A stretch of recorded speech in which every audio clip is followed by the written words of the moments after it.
Hello, this is Mr. Kays, and today we're going to be talking about early civilizations of the Andes Mountains in South America.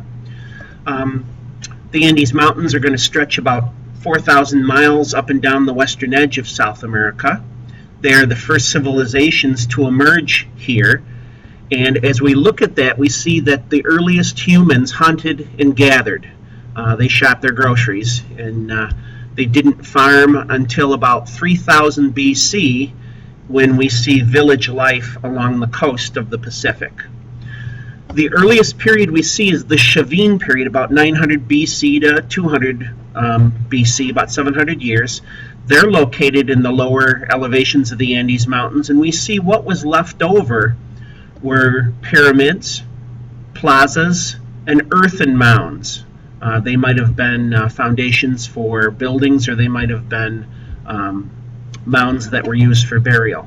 There is no evidence that they were political or economic in organization. They were mainly a religious civilization.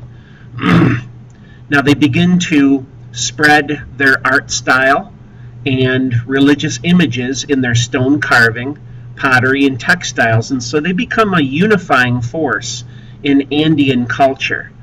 They acted as the mother culture of the Andes Mountains. The next group we're going to talk about is the Nazca. Now they're about 200 BC to 600 AD, and they're along the southern coast of what is today Peru.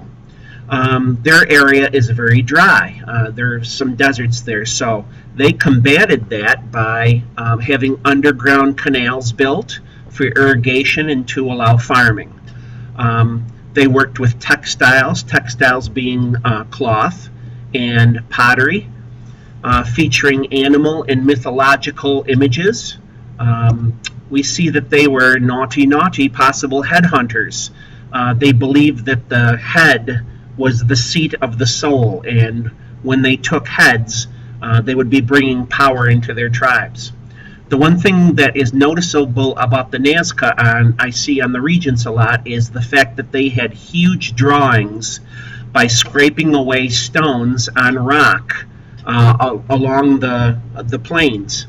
And you could see the pictures only from high up in the air, a bird's eye view. So the theory was it was art created for their gods. We might see something that looks like an owl man. One other picture might look like an astronaut, and so the theory was it was for their gods. The final civilization or culture we're going to look at is the Moche. Now they're about 100 AD to 700 AD, about 600 years, and we see them up the coast from the Nazca in the northern coast of Peru. They obviously used irrigation near the rivers to support their agriculture of beans, peanuts, corn, squash, and quite a few varieties of potatoes. Their wealth that we see was in gold, silver, and the mining of precious stones, and we see that made into jewelry. Also ceramic pottery with everyday life images, so we get a good idea of what their life was like. We have no clue about their religious beliefs, and we have no clue about their decline as a civilization.